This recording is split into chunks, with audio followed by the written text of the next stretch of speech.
तुम्हाला कधी असं वाटलंय का की काही लोक इतक्या मोठ्या गोष्टी सहजपणे कशा साध्य करतात? मोठे खेळाडू, वैज्ञानिक किंवा उद्योजक हे सगळे अशक्य वाटणाऱ्या गोष्टी सहज कशा करू शकतात? तर आज आपण शोधणार आहोत यामागचं रहस्य. नमस्कार मित्र आणि मैत्रिणींनो, स्वागत आहे तुमचं तुमच्या बुक वाइब्स विथ प्राजक्ता या युट्यूब चॅनल वरती.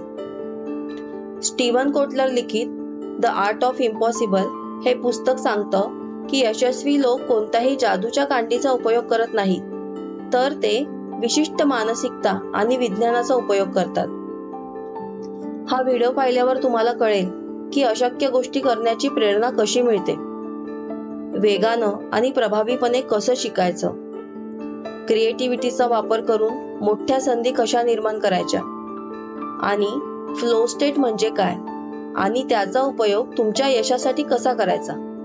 म्हणून शेवटपर्यंत पहा आणि तुमच्या आयुष्यात अमूल्य बदल करायला तयार व्हा.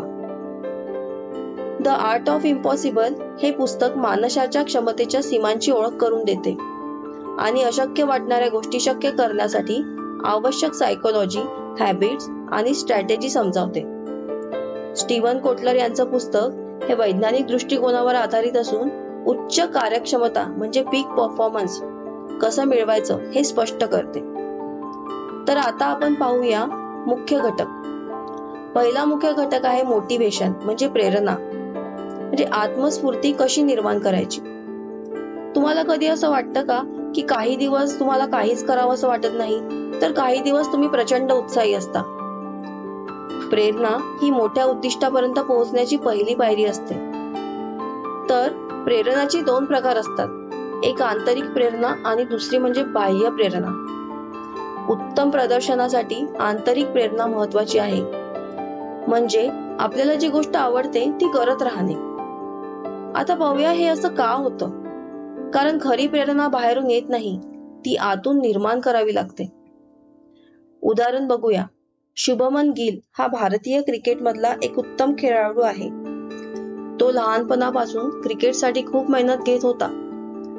त्याच्या वडिलांनी त्याच्या खेळासाठी स्वतःच्या शेतावर सराव करण्यासाठी क्रिकेट पिच तयार केलं. शुभमनने सतत सराव आणि चिकाटीच्या जोरावर आंतरराष्ट्रीय क्रिकेटमध्ये आपली ओळख निर्माण केली आणि आज तो भारतीय संघाचा एक महत्वाचा खेळाडू आहे. तुमच्या जीवनात प्रेरणा निर्माण करण्यासाठी तुमच्या आवडीच्या गोष्टी शोधा, ज्या तुम्हाला रोज उत्साही ठेवतील. एखादं मोठं उद्दिष्ट ठेवा आणि छोट्या छोट्या टप्प्यांमध्ये यशस्वी होत जा. स्वतःला नेहमी आव्हाने द्या. सोपी कामं उत्साह निर्माण करू शकत नाहीत, म्हणून स्वतःला नेहमी आव्हाने द्या. तर तुमच्या आयुष्यात अशा कोणत्या गोष्टी आहेत ज्या तुम्हाला सर्वात जास्त उत्साही करतात, हे मला कमेंटमध्ये सांगा. आता दुसरा घटक पाहूया, ते म्हणजे शिकण्याची प्रक्रिया म्हणजे लर्निंग. जलद आणि प्रभावी कसं शिकायचं. तुम्ही कधी विचार केला का की काही लोक इतक्या वेगाने शिकतात, तर काही लोक तेच प्रयत्न करत राहतात पण पुढे जात नाही. तर डीप लर्निंग आणि मास्टरी म्हणजे कोणत्याही कौशल्यात प्रावीण्य मिळवायचे असेल तर सतत नवीन गोष्टी शिकणे आवश्यक आहे. डेलिबरेट प्रॅक्टिस म्हणजे जाणीवपूर्वक सराव करून चुकांमधून शिकावे. मायक्रो गोल्स म्हणजे मोठ्या उद्दिष्टांना लहान लहान भागात विभागावे. आणि स्ट्रेच बट नॉट स्नॅप म्हणजे स्वतःला योग्य प्रमाणात आव्हान द्या, पण इतकेही नका देऊ की तुम्ही तुटून जाल. आता याचे एक उदाहरण बघूया. इस्रो वैज्ञानिक नंबी नारायणन. भारतीय अंतराळ संशोधन संस्थेचे शास्त्रज्ञ नंबी नारायणन यांचं उदाहरण पाहू. त्यांनी भारतासाठी क्रायोजेनिक इंजिन विकसित करण्यावर मेहनत घेतली. अनेक अडचणी, राजकीय संकट आणि खोट्या आरोपांचा सामना करत त्यांनी कधी हार मानली नाही. त्यांनी अभ्यास आणि चिकाटीच्या जोरावर भारताला स्वदेशी क्रायोजेनिक इंजिन देऊन देशाला अंतराळ संशोधनात मोठ्या उंचीवर नेलं. तर तुम्ही वेगाने आणि प्रभावी शिकण्यासाठी काय केलं पाहिजे. पहिली गोष्ट म्हणजे दैनंदिन शिकण्याची सवय लावा. रोज थोडं नवीन काहीतरी शिका. दुसरं म्हणजे फर्स्ट प्रिन्सिपल थिंकिंग वापरा, म्हणजे माहितीच्या मूळ गाभ्यापर्यंत पोहोचा. तिसरं म्हणजे चुकीला संधी द्या. अपयश म्हणजे नवीन शिकण्याची संधी आहे, हे लक्षात घ्या. तुम्ही सध्या कोणतं नवीन कौशल्य शिकताय हे मला सांगा. आता तिसरा भाग पाहूया, म्हणजे क्रिएटिव्हिटी. कल्पना शक्तीला कसा वाव द्यावा. तुम्ही कधी विचार केलाय का की कोणत्या कल्पना आपल्या आयुष्याला पूर्णपणे बदलू शकतात? तर सवय आणि शिस्त. यशस्वी लोक एका दिवसात मोठे परिवर्तन घडवत नाहीत, तर रोजच्या छोट्या छोट्या कृतींमधून ते मोठी प्रगती करत जातात. रोजची लयबद्धता म्हणजे कन्सिस्टन्सी अत्यंत महत्वाची आहे. व्हील पॉवर नाही तर सिस्टीम वापरा, म्हणजे योग्य दिनचर्या ठेवा आणि ठराविक नियमांचे पालन करा. आता याचं उदाहरण बघूया. नीरज चोप्रा.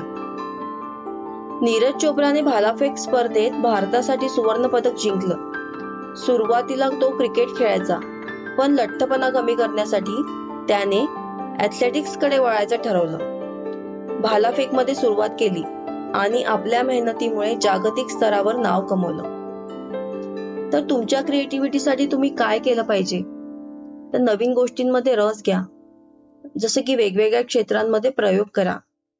दुसरं म्हणजे जोखीम घ्या, अपयशाला कधीही घाबरू नका. आणि तिसरं म्हणजे नवीन दृष्टिकोनातून गोष्टी बघायला शिका, नाविन्य निर्माण करा. तर तुम्हाला क्रिएटिव्ह बनण्यासाठी कोणता एक सल्ला उपयुक्त वाटतो हे मला कमेंट मध्ये सांगा. आता चौथा घटक पाहूया, फ्लो स्टेट. फ्लो स्टेट म्हणजे सर्वोत्तम लक्ष केंद्रित कसं करायचं. फ्लो म्हणजे आपलं मन आणि शरीर एका ठराविक कार्यात पूर्णपणे मग्न होणे. फ्लो स्टेट मध्ये मेंदू अधिक वेगाने शिकतो, निर्णय जलद घेतो आणि कल्पनाशक्ती उत्तम कार्य करते. तर फ्लो स्टेट मिळवण्यासाठी काय करायला पाहिजे? तर आपली उद्दिष्टे एकदम स्पष्ट असावीत. दुसरं म्हणजे योग्य प्रमाणात आव्हान घ्यावे. तिसरं म्हणजे लक्ष केंद्रित करण्यासाठी डिस्टर्बन्सेस टाळावे. सतत सराव करून फ्लो मध्ये जाण्याची प्रक्रिया शिकावी. तुम्ही कधी असा अनुभव घेतलाय का की जिथे वेळ कसा गेला हे कळलंच नाही, कारण तुम्ही पूर्णतः त्या कामात बुडून गेलेले असता. याचं एक उदाहरण बघूया, ते म्हणजे विराट कोहली. विराट कोहली मैदानात असताना त्याचा संपूर्ण फोकस असतो खेळाकडे. तो फलंदाजी करताना त्याच्या प्रत्येक हालचालीवर लक्ष केंद्रित करतो. यालाच फ्लो स्टेट म्हणतात. तर फ्लो स्टेट मध्ये जाण्यासाठी काय करायला पाहिजे? तर एका वेळी एकाच गोष्टीवर लक्ष केंद्रित करा. डिस्टर्बन्स टाळण्यासाठी मोबाईलचे नोटिफिकेशन बंद करून ठेवा आणि थोडंसं कठीण आव्हान निवडा, जे शक्य आहे पण अवघड नाही. तुमच्या आयुष्यात कोणत्या वेळी तुम्ही फ्लो मध्ये जातात हे मला कमेंट मध्ये नक्की शेअर करा. आणि आता शेवटचा घटक बघूया, मानसिकता आणि शारीरिक तयारी, म्हणजे माइंडसेट अँड फिजिकल प्रिपरेशन. चिकाटी आणि सातत्य यामुळे मोठ्या यशाची शक्यता वाढते. अपयश आले तर लवकर त्यातून सावरता यायला हवे.